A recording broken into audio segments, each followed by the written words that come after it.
magic and explore the most. Stories full of wonder, fantastical delights. Open your eyes and see the parade come to life. Sansy's parade, Sansy's parade. Join the parade, Sansy's parade, parade. Sansy's parade, Sansy's parade. Join the parade, Sansy's parade. Chapter 9. Anna kept her hand on the hilt of the saber as she crept up the stairs. Dracula had gone after Van Helsing, and his brides had left with their undead young. That meant that whatever servants the Count had left behind were mortal and vulnerable. At the top of the stairs, the princess drew her sword. The laboratory was large and full of machinery, some of which she recognized but most of which she did not. Electricity arced and twisted, flashing all around amid a loud mix of sounds. Those terrible dwergi were racing about, and a small deformed man with a twisted back was shouting over the noise. She had heard of this man, Igor, and knew that he had been working for Dr. Frankenstein. There had been a scandal involving grave robbing, and Igor had disappeared the night Frankenstein and his monster were killed. "We're losing power. The human is insufficient. Accelerate the generators. Power the dynamos," Igor ordered. Looking up, Anna saw the pod high above the skylight. "Vulcan is in there," she thought in horror. A bolt of lightning struck it and Anna winced as one of her brother's arms started flailing wildly. He was alive. But werewolf blood or no, he couldn't last long under the constant assault of the lightning. "Vulcan," she said, climbing a nearby ladder. It ended on a catwalk that ringed the tower 20 feet below the roof. Stepping onto it, Anna headed toward the next ladder, leading the way with her sword. At the halfway point she heard a scream from the dwergi. She glanced either way, there were two coming at her, one from each side. Anna held the saber between her teeth, leaned over the catwalk, and plunged into space, catching a rope that was hanging over a vat of nasty-looking green liquid. A moment later, the two dwergi on the catwalk made the same leap. To her surprise, they both reached the rope. She reminded herself that they were stronger than they looked. More than one of her countrymen had underestimated these creatures and paid the price. Anna began to climb, with the two dwergi in hot pursuit. They were also faster than they looked. Weighing the best way to fight them, she quickly decided on the simplest method. Taking her sword in hand, she sliced at the rope below her. Her family's steel did not fail her. It cut through easily, and despite all their strength, speed, and evil purpose, the dwergi fell like stones into the tank of liquid. The rest of Dracula's servants did not seem to even notice her. They continued to toil, and Anna heard Igor's voice cackle, "We must not lose the master's progeny." "You will if I have anything to say about it," she thought as she climbed. Van Helsing waited, clinging to the top of the column with the wooden stake held tightly in his hand, planning to drop onto Dracula. Since Van Helsing was no match for the Count in strength or speed, he would need to surprise the monster. The sound of footsteps told Van Helsing that Dracula was searching for him, stalking through the castle. For all of his fury, the vampire seemed to be going about the task with cold precision. The Count appeared below him. Van Helsing steadied himself and waited for his chance. Then Dracula stepped on the phosphorescent match that Van Helsing had left on the floor. The match ignited and Dracula looked down. Van Helsing dropped onto him, bringing his weapon to bear. Thrusting down with his arms, he drove the stake straight into the vampire's chest. It was a precise hit, exactly where the Count's heart should be. Van Helsing was on his feet next to Dracula, waiting for the monster to fall. The Count stood for a moment and then he smiled. Impossible. No vampire could survive that. "Hello, Gabriel," Dracula said pleasantly. Van Helsing froze. The Count had addressed him as if he knew him personally and not merely of him.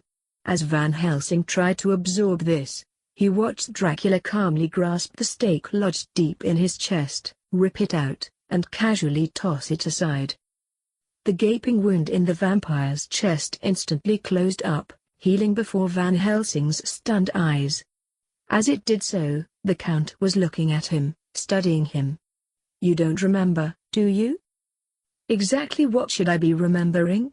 Van Helsing replied as he backed away into the ancient foyer. Dracula followed in a series of movements that reminded him of a cat who was playing with a trapped mouse. "You are the great Van Helsing, trained by monks and mullahs from Tibet to Istanbul, protected by Rome herself. But like me." The vampire's face darkened before he added, "hunted by all others." Van Helsing needed time to sort all this out, time he would never have if the creature killed him. "The Knights of the Holy Order know all about you, so I guess it's no surprise that you would know about me." "Oh, but it's much more than that. You and I go back a long way, Gabriel. I know why you have such horrible nightmares. The horrific scenes of ancient battles past? Do you know how you received those triangular scars on your back? It was a trick, it had to be, except it felt like the truth." "How do you know me?" Van Helsing inquired. There was a piercing scream from somewhere above. Anna was in trouble. Dracula just smiled. "So, would you like me to refresh your memory? A few details from your sordid past?" There it was, the thing he wanted most, the end to his search, and Dracula was offering it to him. Van Helsing's response was immediate. He reached into his cloak and pulled out a crucifix. It was forged at the Vatican and blessed by the Pope himself. He thrust it at Dracula. The Count shrieked and angrily swatted the cross away. Van Helsing had to struggle to hold onto it. Quickly calming himself, Dracula regained his composure as if nothing had happened. "I guess that's a conversation for another time.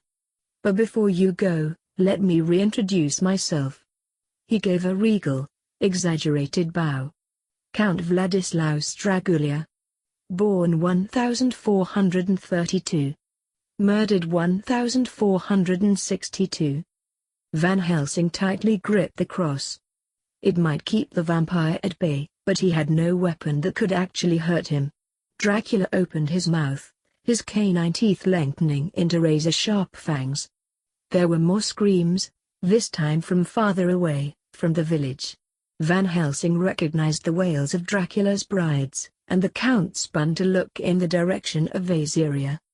Van Helsing acted quickly, leaping into a large nearby dumbwaiter, a circular blade cutting through one of the cables. As the dumbwaiter shot up toward the laboratory, Van Helsing saw Dracula spin around to see him make his escape. Vrona flew serenely above the village, looking with pleasure on the carnage, taking joy in the death all around her. "Feed, my love lies. Feed." Running faster, Karl pulled the barmaid along with him. A short distance away, the bride lifted a terrified man, who dangled from her hand, then threw him out over the village. A swarm of smaller bat creatures swooped in like piranha, tearing him to pieces.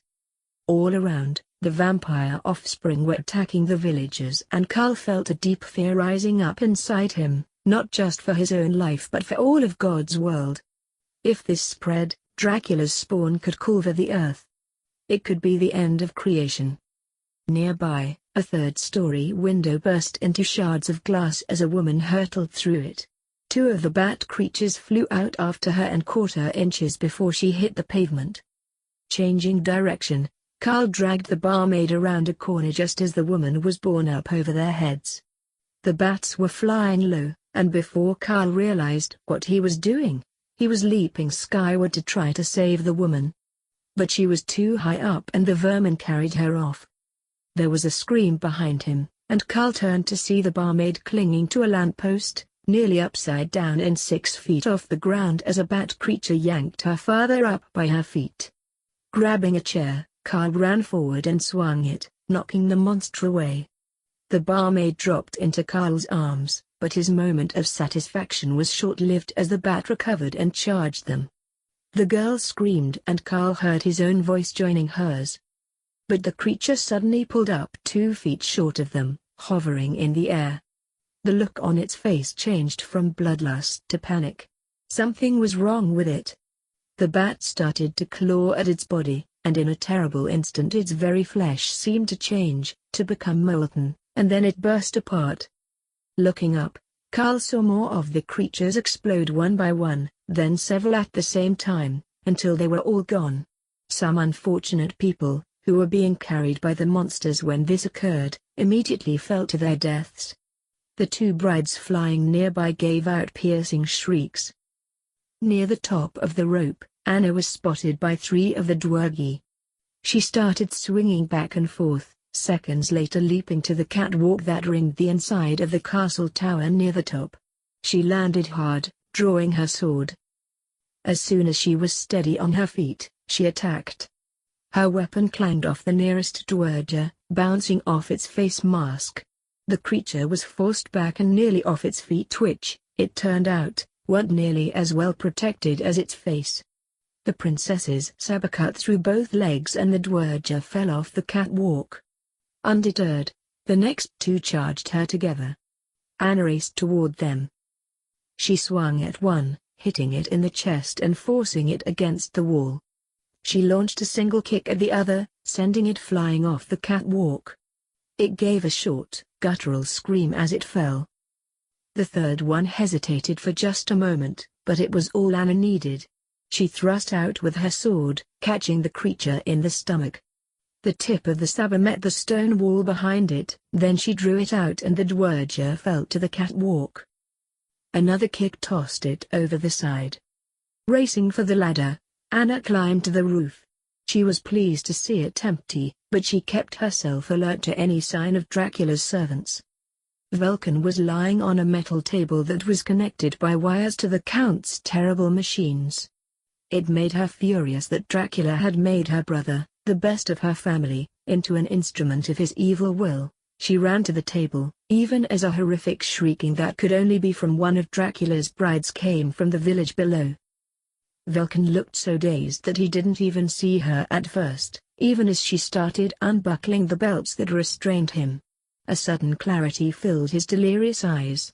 He started shaking his head and pushing her away with his free arm. It was characteristic of Vulcan, even now he was trying to protect her. "Stop, Vulcan. Stop it. It's all right. I've come to save you," she said. The clock tower behind them began to chime the hour of midnight, and a sudden dread filled her. Vulcan's hand, already bursting with coarse hair, grabbed Anna's mouth.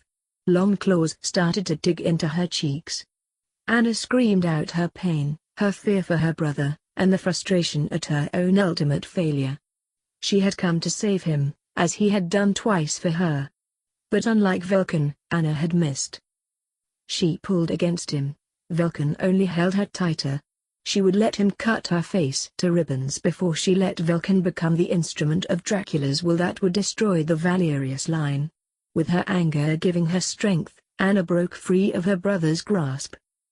Vulcan looked at his changing hands and gave his sister a long last look full of pain and regret. As the clock continued to chime, he transformed in front of her, shedding his human skin as the wolf emerged from within. Anna backed away. This time Vulcan would not come to save her. This time Vulcan was going to. Someone was behind her. Anna spun around, her hand reaching for her sword. It was Van Helsing. He had come for her. "I think we've overstayed our welcome," he said. Calm and utterly confident, with a large, shiny pistol in his hand pointed out toward the very tall trees, he fired a thin tether that flew across the castle moat, straight into the top of a huge oak tree at least 200 yards away. Van Helsing tied off his end, making the line taut.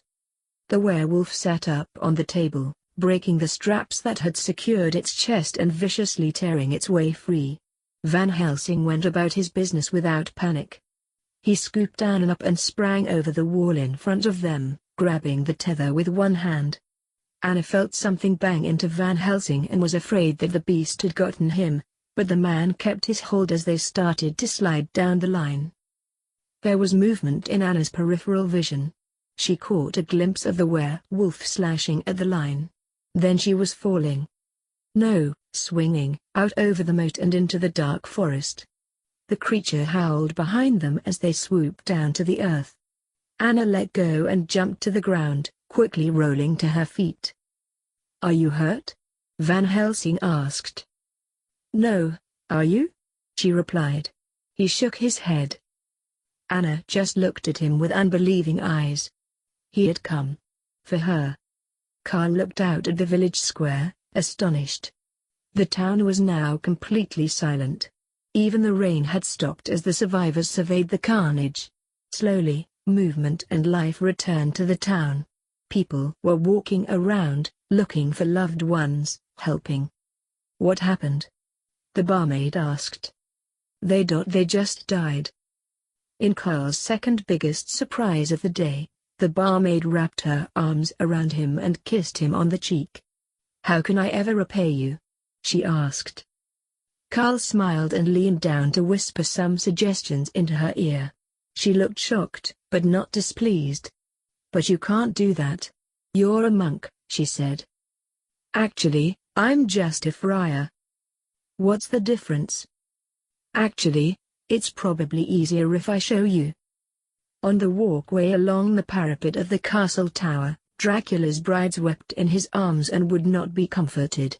Dracula heard Igor slither up to him. If he had had a tail, it would have been tucked firmly between his legs. He looked terrified. Wise, Dracula thought. Still, the mortal had showed some courage simply by coming to face him. "I am sorry, Master. We try, but I fear we are not so smart as Dr. Frankenstein." Anger flared in him and the Count came astonishingly close to ending his pathetic life. But Dracula knew that Igor was right, as much as it pained him to admit it. Frankenstein had been able to do something that Dracula, in all his greatness, could not. The Count merely turned to him and said, "Truly. It is clear that the good doctor took the key to life to his grave." The werewolf stepped up on the parapet. The creature was all restrained power, its eyes insane by mortal standards. Whatever conflict had existed as Vulcan fought the curse was gone. The creature was Dracula's now, the servant of his will. For all intents and purposes, Vulcan Valerius was dead. In the past, Dracula had told his brides that he was past all feeling, cold, completely hollow inside. But that was not true. He could feel rage. Now his fury was cold, vengeful. He would have enjoyed killing Van Helsing himself, but he would not leave his brides now. Locking his eyes and will on the werewolf, Dracula said, "Hunt them down. Kill them both." It snarled viciously and bounded off the parapet. Rain poured down as Anna and Van Helsing made their way across the moors. Up ahead were ruins that Anna recognized as the remains of the old windmill that had been burned to the ground by the villagers a year before, when Dr. Frankenstein had created his monster. Death could still strike them at any moment. The creature was out there, hunting them. No, not the creature, Vulcan, Anna's mind countered. But she knew it wasn't him, her brother was lost to her forever. The thought was like a knife wound in her stomach. Tonight she had seen him for a few brief moments, only to have him destroyed before her eyes by Dracula's curse. It was too much. Somehow she kept walking, taking step after step when all she wanted to do was fall to the ground and weep for her brother. But that was an indulgence that she could not afford. "Because I'm the last," she thought. The last one standing, the last Valerius. As they approached the ruins, she glanced at Van Helsing, who was walking silently beside her, his face a mask. She realized that she could give voice to some of the frustration inside her and raised her voice. "A wooden stake? A silver crucifix? What do you think? We haven't tried everything before." Then she did something that actually made her feel a bit better. She gave Van Helsing a shove, pushing him under one of the charred windmill sails, which offered them a temporary refuge from the rain even as she continued her tirade. "We've been hunting this creature for more than 400 years. We've shot him, stabbed him, clubbed him, sprayed him with holy water, and staked him in the heart, and still he lives." Van Helsing just looked at her with, what? Interest? A touch of amusement? Whatever it was, It made her angrier, and she brought her face close to his. "Don't you understand?" she seethed. "Nobody knows how to kill Dracula." With their faces just inches apart, an ironic smile creased Van Helsing's lips. "I could have used that information a little earlier." Anna just scowled, breathing hard. Van Helsing's dark eyes stared at her. He liked being this close to her. So he is a man after all, she thought. "Don't give me that look. I don't need your wolf's eyes undressing me." She pulled herself away and stared off into the rain. Not right now, anyway. There it was, out before she realized what she was saying. Anna would not allow herself to hide from the truth. Van Helsing reached down and picked up an undamaged bottle of absinthe from the ground. Anna looked on, the fight going out of her. She had the feeling she could relax around this man, and he would somehow keep them safe. An illusion, perhaps, but a compelling one nonetheless. "You were right. He isn't my brother anymore," she said, stepping closer to him as he uncorked the bottle.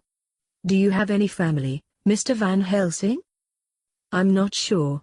I hope to find out someday. That's what keeps me going." Anna took the bottle and held it up in a toast. "Here's to what keeps you going." A deep slug of the fiery liquid warmed her immediately, and she enjoyed its bite. "Absinthe. Strong stuff," he remarked. Anna handed it back. "Don't let it touch your tongue, it'll knock you on your—" The world shifted under their feet. Anna was pulled downward as the soggy ground beneath them caved in. They fell as a cascade of water and timber crashed down with them. I'm glad you enjoyed that video/gameplay. Just remember to hit that like button, subscribe to the channel, and leave a comment down below. Until next time, goodbye!